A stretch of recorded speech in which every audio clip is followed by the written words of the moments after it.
Assalamualaikum warahmatullahi wabarakatuh. Nama saya Nura Alfiah Riza. Saya dari program studi PGSD Universitas Trilogi 2019. Saya ingin mempresentasikan hasil mapping yang telah saya buat dalam rangka ujian tengah semester, yaitu pada mata kuliah pengembangan kurikulum. Pertama, saya ingin menjelaskan hakikat unsur dan ciri inovasi pendidikan. Hakikat unsur dan ciri inovasi pendidikan yaitu perubahan ke arah yang baru, yang melalui proses komunikasi yang menggunakan saluran tertentu dan dalam rentang waktu tertentu dan di antara anggota sistem sosial masyarakat. Inovasi pendidikan selalu melibatkan sistem yang mengkaji tentang tahapan persiapan dan implementasi inovasi kepada masyarakat dan melibatkan sejumlah unsur-unsur yang saling berkaitan.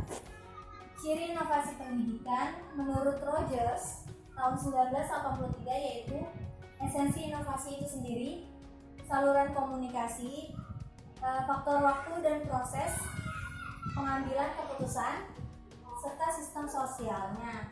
Lalu ada adopsi dan pelaksanaan inovasi pendidikan. Menurut Matthew, dia mengatakan bahwa inovasi sebagai spesies dari jenis perubahan, yaitu perubahan yang sifatnya khusus, memiliki nuansa baru, dan juga melalui program yang jelas dan dirancang secara terarah untuk mencapai tujuan yang diharapkan dari suatu sistem tertentu. Kemudian itu ada kontribusi inovasi dalam pendidikan, yaitu pertama ada difusi inovasi. Dalam pendidikan cenderung mengemban dimensi demokratis, artinya difusi inovasi yang dilaksanakan mengandung misi atau kecenderungan untuk meninggalkan konsepsi pendidikan yang terbatas bagi kepentingan elit tertentu. Maksudnya adalah bahwasanya pendidikan berinovasi yang awalnya itu hanya untuk kalangan-kalangan tertentu yang bisa mendapatkan pendidikan atau pengajaran, kemudian berinovasi pendidikan tersebut. Pendidikan bisa dijamah oleh semuanya, bisa didapatkan oleh semua orang, dan semua orang bebas mendapatkan pendidikan yang sama dan merata. Kemudian inovasi pendidikan mengemban misi yang cenderung bergerak dan dari konsepsi pendidikan yang berat sebelah dalam peningkatan kemampuan pribadi di antara pengetahuan, sikap, keterampilan menuju pada konsepsi pendidikan yang mengemban pada isi yang lebih komprehensif. Maksudnya di sini bahwa inovasi pendidikan tidak hanya dikaitkan dengan ilmu pengetahuan saja, akan tetapi sikap, pengetahuan, dan keterampilan juga dibutuhkan dalam inovasi pendidikan. Kemudian ada juga hasil inovasinya itu ada model pembelajaran LCBT. Model pembelajaran ini menggunakan medianya itu komputer. Nah, di sini itu siswa dituntut untuk kritis dan aktif.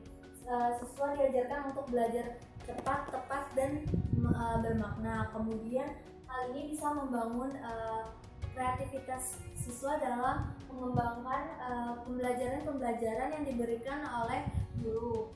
Kemudian yang terakhir itu ada model pembelajaran IKARE. Model pembelajaran ini terdiri dari introducing, connection, application, dan reflection serta extend.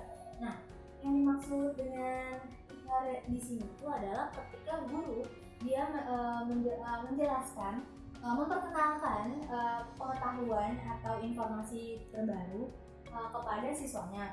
Kemudian dari tahap tersebut dilakukanlah connection atau menghubungkan pengetahuan yang dia dapat dengan apa yang dia ketahui, pengetahuan yang baru dengan apa yang dia ketahui secara menyeluruh mengaitkan materi yang sudah pernah dipelajari. Kemudian mengaplikasikannya yaitu dengan mempraktekkan pengetahuan atau informasi yang didapat oleh siswa.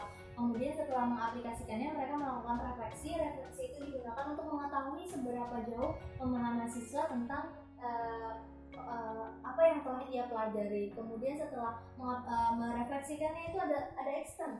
Extend di sini itu setelah mempelajari dan memahami, kemudian guru pun memperkuat pemahaman siswa tersebut supaya apa yang dipelajari itu dapat dipahami secara menyeluruh, mendasar, dan mendalam.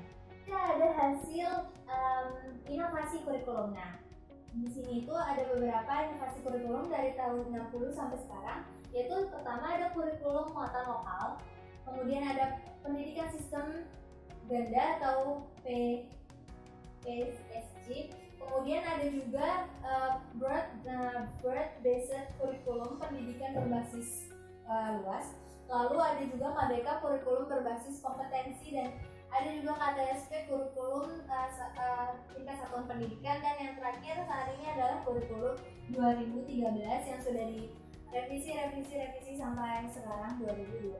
Kemudian juga ada syarat dan langkah-langkah inovasi. Pertama itu kurikulum harus up to date. Yang kedua itu memberikan kemudahan untuk memahami prinsip-prinsip dari kurikulum tersebut, lalu memberikan pengembangan keterampilan serta kebebasan berpikir bebas supaya setiap orang bisa mengembangkan semakin baik kurikulum yang ada di Indonesia, dan juga mempunyai makna dan maksud dari para siswa. Maksudnya itu kurikulum itu disesuaikan dengan siswa dan pengembangan siswa, sejauh mana siswa memahaminya, dan juga ada menyediakan suatu ukuran keberhasilan dan suatu tantangan. Nah, di situ biasanya itu dilakukan evaluasi, terus di saat dievaluasi lalu dilakukan refleksi, apakah siswa sudah mampu atau belum memahami kurikulum yang sedang berlangsung, apakah kurikulum itu berhasil atau tidak, dan juga menyumbang terhadap pertumbuhan yang